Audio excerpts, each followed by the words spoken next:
St. Louisan Keith Costas, who is a producer for MLB TV and sort of put a bow on this year's baseball season. Good morning, Mr. Keith Costas. Morning, St. Louisan speaking favorably about the Royals apparently doesn't fit into the political spectrum there, but how are you doing this morning? We are doing fantastic. I looked yesterday at the Kansas City Royals salary, and they are smack dab right in the middle. I think they're like 15th or 16th.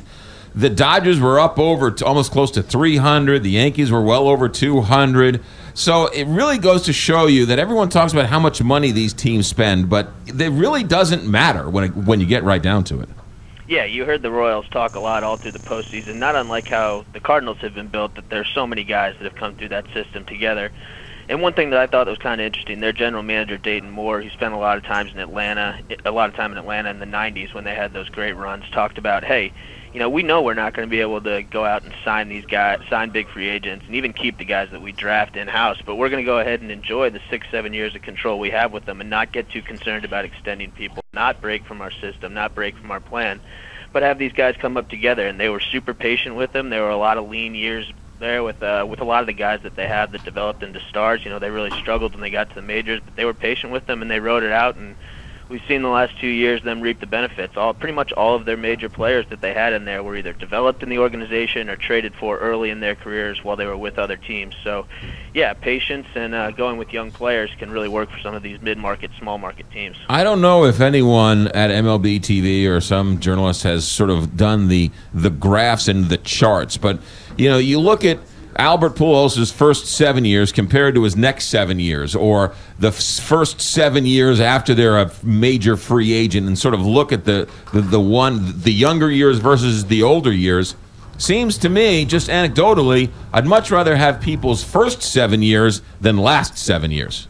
Absolutely. I mean, that's the question we always come to in free agency. How much are we paying for what a player's done versus what a player's going to do in the future, which makes a guy like, in the Cardinals case with Jason Hayward, so intriguing. You know, most of these guys, like you mentioned, might be, like Pujols, for example, you know, he's 30, 31 years old when he hits free agency, but a guy like Hayward, still in his mid-20s, there's some projection left there. There's still some what-if that's going to drive the price up. So, yeah, I agree with you. You know, the first 7, 8 years or so is probably what you're going to want to get with a lot of these guys, especially guys with a lot of miles on the body that might be breaking down physically, like we've seen with Pujols. So what do what do the Cardinals do? Do they sign Jason Hayward?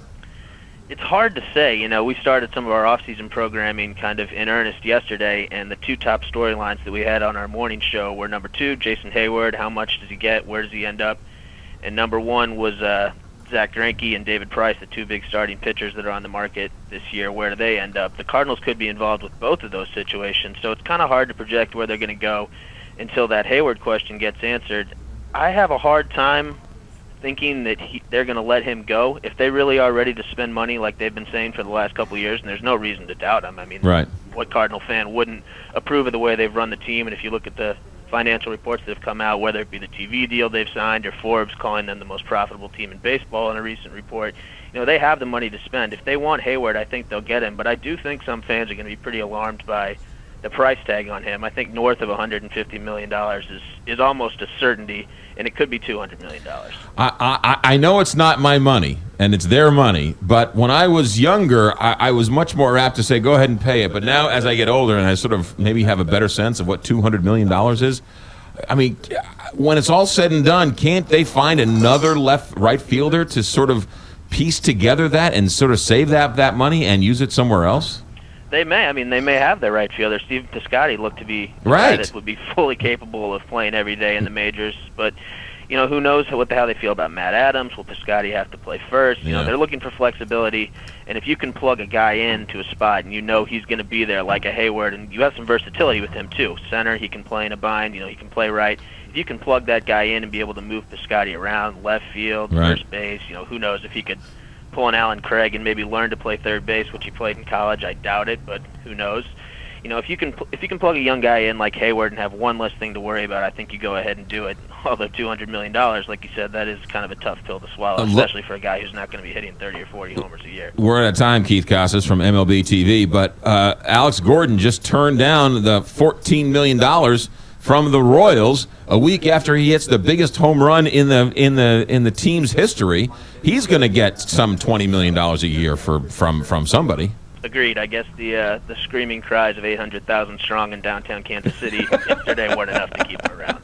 All right, Keith Costas, you have yourself a good off season. When you're in town, swing by. We'll talk a little baseball, and thanks for checking in all season long. All right, thanks, McGraw. You got it. Keith Costas here. St. Louisan, who's now a producer for MLB TV, is nice enough to join us once a week and talk a little baseball. And the guy knows a lot of baseball. The guy's forgotten more baseball than most of us will ever know. Yeah, I think he had a pretty good mentor. Yeah, he's all right.